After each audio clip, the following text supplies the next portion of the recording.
So if you've seen Avengers Endgame, then you already know there's all kinds of awesome moments throughout the movie. But I think we can all agree that one of the best was during the final fight against Thanos, when we saw Captain America actually lifting and using Thor's old hammer Mjolnir. Yes! Seriously, that was fucking awesome.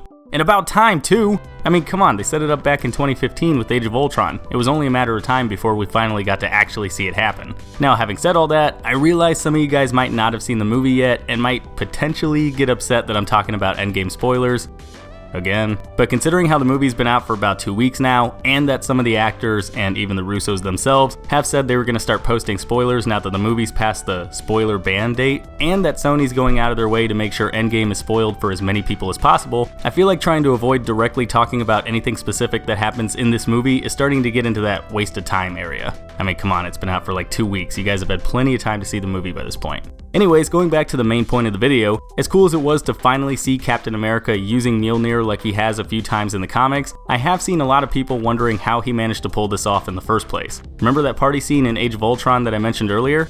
Well, if you do, then you might also remember that Steve apparently failed at picking it up, just like everybody else. Nothing. So what gives? He's still Captain America, the guy in the spangly outfit trying to do his part to make a difference in the world. How can he be any more worthy now than he was back then? Well, a lot of the different theories I've seen usually revolve around the idea that Cap was always capable of being worthy, but he just wasn't because he had to do something or other first to prove his worthiness or make himself even more worthy. For example, most people point to the fact that, starting with 2014's Captain America the Winter Soldier, Steve knew that Hydra was involved with killing Tony's parents, but never told him up till the events of 2016's Captain America Civil War. And because he had this thing weighing on his conscience, he was pretty much holding himself back from being truly worthy. Now, I also saw somebody claiming that Steve refusing to sign the Sokovia Accords and fully standing up to his friends and teammates and standing up for the right thing was what finally made him worthy, but I don't know, this one didn't really make any sense to me. Either way, I think you guys get the idea. Seems like most people agree that up till the events of Civil War, Cap always had the potential to be worthy, but until he did something to finally prove it, the enchantment wasn't fully satisfied and only made him partially worthy. And while that does seem like a decent enough theory, we know this isn't true for a number of reasons. First off, it's important to remember that there is no partial worthiness when it comes to Odin's enchantment on Mjolnir. Literally every time we've seen somebody try to lift it, the hammer wouldn't budge unless they did something to fulfill that worthiness requirement. Even Thor, the one guy we've seen consistently using Mjolnir up until it was destroyed in 2017's Thor Ragnarok, had a few moments in earlier MCU movies when he couldn't use the hammer because he wasn't worthy at that point in time, even though he also had the potential to be worthy. Now let's go back to that party scene in Age of Ultron. Remember how we saw Steve shift Mjolnir when nobody else on the team even managed to budge it a little bit? Yeah, we didn't actually see him lift the hammer, but at the same time, we didn't have to. Just the fact that he could move it at all proves that he was worthy, even knowing what all he knew about Tony's parents and before the Sokovia Accords were thought up. Remember, you either are worthy or you aren't. There is no in-between here. Do or do not. There is no try. Plus, think about what all being worthy means in the MCU. As we saw back in the first Thor movie, the worthiness enchantment is pretty much tied to a person's willingness to be better and stand up for others, no matter what the cost may be. Remember how Thor couldn't lift Mjolnir until he was ready to sacrifice himself to save Earth from Loki and the Destroyer? And that's from a guy who had no idea what self-sacrifice even was until after he spent a weekend with some girl he basically just met. Steve, meanwhile, was already a pretty self-sacrificing guy. Even back before his augmentation into the world's first super soldier, Steve was ready to lay down his life to protect innocent people no matter where they were or what was going on. We got to look at that when we found out he tried enlisting numerous times just to do his part in helping out during the war. I don't like bullies.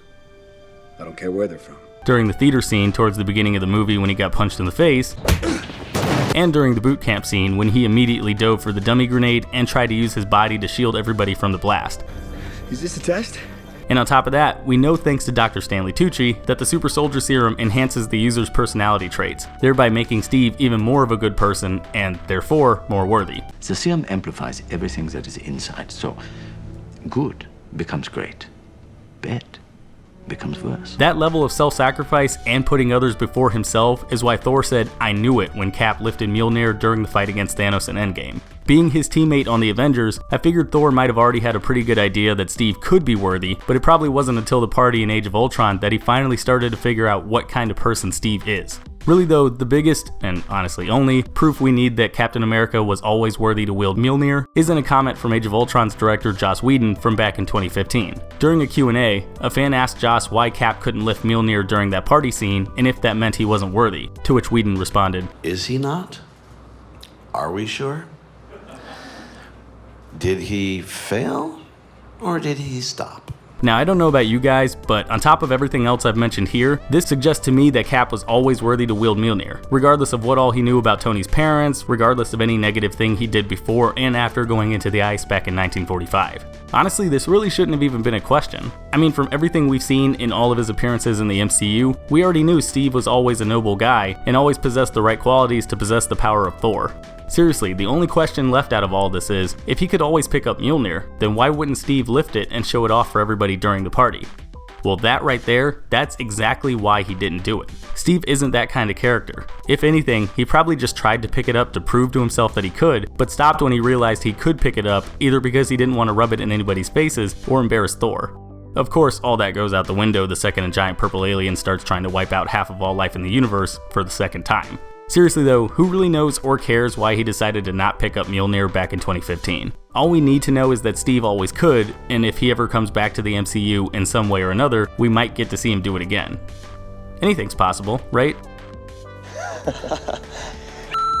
But anyways guys, that's my take on how Captain America was able to lift Mjolnir during Avengers Endgame. If you guys agreed with anything I said in this video, or if you have your own thoughts you want to throw out there, then go ahead and let me know in the comments down below. Otherwise, I will see you all next time.